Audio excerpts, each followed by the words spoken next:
Hello everyone, आज की video के अंदर हम बात करेंगे इंडियन बायोस्फीयर रिजर्व नेटवर्क की। इसके आप समरी एंड इम्पोर्टेंट फैक्ट्स देख चुके होंगे शॉर्ट्स में, तो उनसे आप जो है इंट्रोडक्शन, वे फॉरवर्ड, कंक्लूजन ये सब लिख सकते हैं। इस वीडियो के अंदर हम मेंस के क्वेश्चन डिस्कस करेंगे, जिसके अंदर सिर्फ मेन पॉइंट्स ही डिस्कस करेंगे जो आपके क्वेश्चन में पूछे गए हैं। आप आंसर लिखते वक्त कितने वर्ड का आंसर पूछा गया है उसके हिसाब से क्वेश्चन को एलेबोरेट कर लेना। तो हमारा फर्स्ट क्वेश्चन है, what is the Indian biosphere reserve network, explain it's objective. सबसे पहले मीनिंग, ये एक नेटवर्क है इकोलॉजिकली यूनिक एरिया जो कि डिज़ाइन किया गया है कंजर्वेशन एंड सस्टेनेबल यूज़ के लिए under the UNESCO man and biosphere programme. India के अंदर 18 बायोस्फीयर रिजर्व्स हैं, out of which many are part of the world network of biosphere reserves. तो हम सबसे पहले ऑब्जेक्टिव्स की बात करेंगे। ये कंजर्व करेगा biodiversity, ecosystem and genetic resources को, प्रमोट करेगा sustainable livelihood for local communities, support करता है रिसर्च, एजुकेशन एंड मॉनिटरिंग को, साथ में इंटीग्रेट करेगा कंजर्वेशन विद डेवलपमेंट। तो ये एक मॉडल जोन्स की तरह एक्ट करता है नेचर और ह्यूमन को एक्सिस्टेंस के लिए एंड क्लाइमेट रिसाइलेंस के लिए।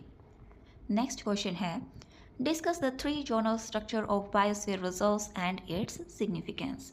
तो इस क्वेश्चन में हम जोनल स्ट्रक्चर की बात करेंगे और उनकी क्या सिग्निफिकेंस है।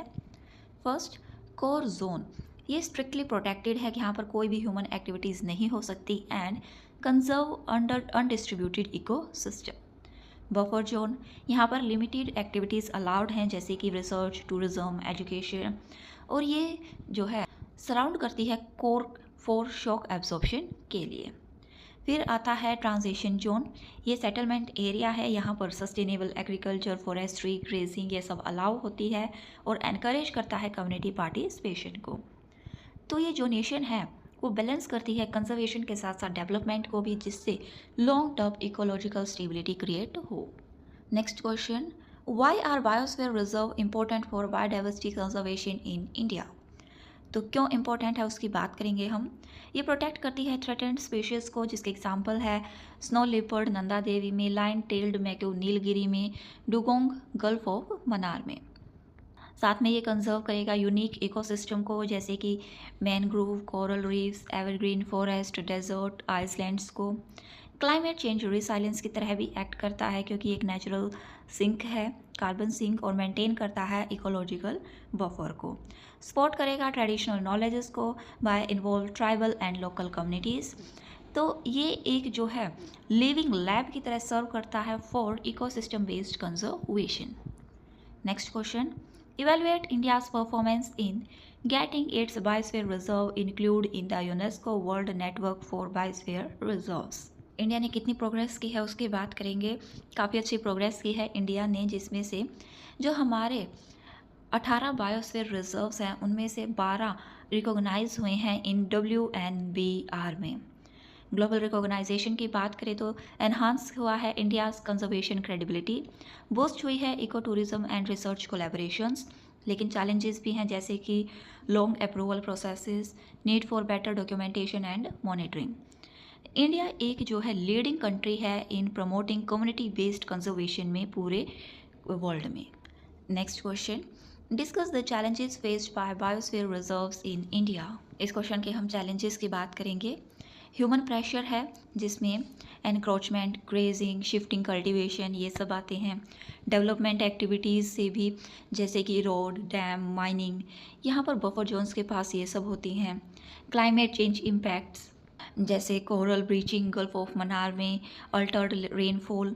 वीक एनफोर्समेंट है क्योंकि लेक ऑफ स्टाफ है, फंडिंग नहीं है और साइंटिफिक मॉनिटरिंग भी अच्छे से नहीं होती।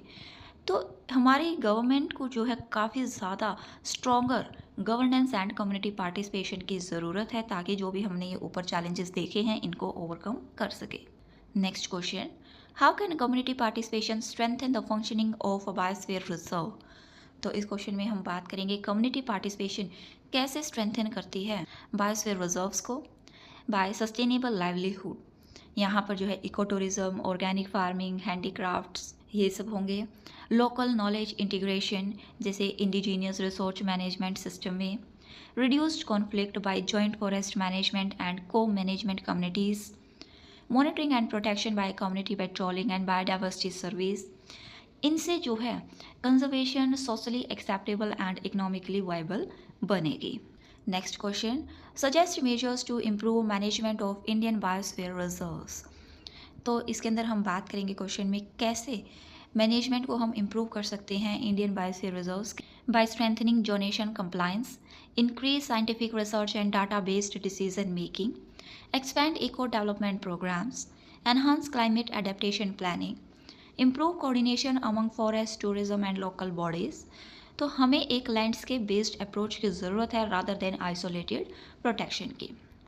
अगला क्वेश्चन है, examine the role of Indian biosphere reserve network in achieving SDG targets. तो हम बात करेंगे SDG टारगेट्स को अचीव करने में बायोस्फीयर रिजर्व्स का क्या रोल है। SDG 13 क्लाइमेट एक्शन, इनसे जो है प्रोटेक्ट करता है ये क्लाइमेट रिसाइलेंट इकोसिस्टम को, सपोर्ट करेगा क्लाइमेट एडेप्टेशन रिसर्च को। SDG 14 and 15 life below water and land, यहाँ पर कंजर्वेशन होगी biodiversity, coral reefs, mangrove forest की, एंड प्रिवेंट करेंगे land degradation and promotes ecosystem restoration. SDG 6 clean water, maintain करेंगे watershed and river ecosystem को भी।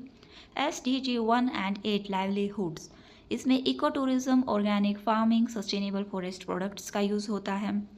तो बायोस्फीयर रिजर्व एक्ट करते हैं एक सस्टेनेबिलिटी मॉडल की तरह जो इंटीग्रेट करेंगे इकोलॉजी और इकोनॉमी दोनों के साथ। अगला क्वेश्चन है, how do biosphere reserve help in protecting traditional knowledge and indigenous communities. तो इस क्वेश्चन के अंदर हम बात करेंगे कैसे traditional knowledge and indigenous community reserve करती हैं, प्रोटेक्ट करती हैं बायोस्फीयर रिजर्व्स को। बाय कल्चरल कंजर्वेशन, जैसे कि recognise tribal knowledge for forest, herbs, agriculture, जिसका एग्जांपल है नोडास नीलगिरी बायोस्फीयर रिजर्व में, Nicobarese great Nicobar biosphere reserve के अंदर ये है। सस्टेनेबल प्रैक्टिसेस ये प्रमोट करती है शिफ्टिंग कल्टीवेशन मैनेजमेंट को, NTFP हार्वेस्टिंग को और ट्रेडिशनल मेडिसिन को।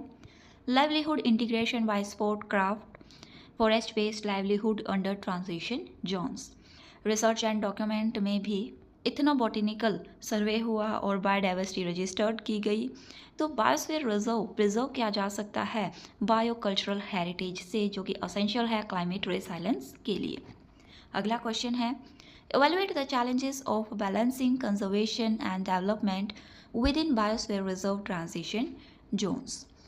तो इसके अंदर हम बात करेंगे चैलेंजेस क्या क्या हैं कंजर्वेशन और डेवलपमेंट दोनों को साथ लेकर चलने में।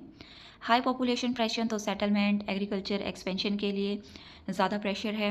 रिसोर्स एक्सट्रैक्शन, ओवर हार्वेस्टिंग होगी fuel wood, fish and TFPs की। टूरिज्म प्रेशर होगा, वेस्ट इंफ्रास्ट्रक्चर डिमांड होगी। And governance gap, limited enforcement और ओवरलैपिंग जुरिडिक्शंस हैं। तो हमें ज़रूरत है एक integrated planning and sustainable livelihood model की। फिर कुछ प्रीलिम्स के MCQs देखेंगे। एक्सप्लेनेशंस को देखने के लिए आप प्लीज़ वीडियो को पॉज कर देख लेना। तो हमारा फर्स्ट MCQ है, which of the following statement about biosphere reserve is are correct. They are designed under the UNESCO man and biosphere programme.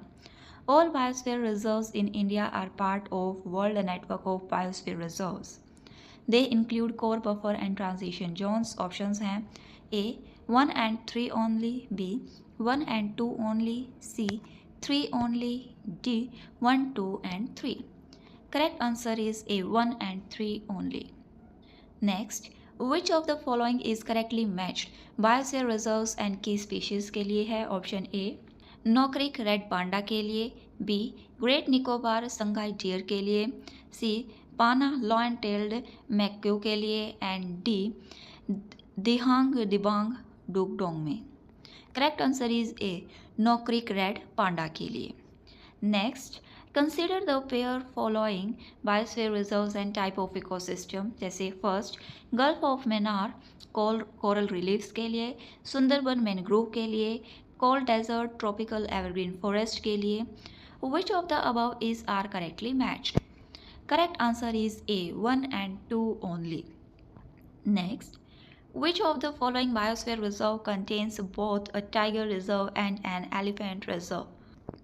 Correct answer is A Nilgiri.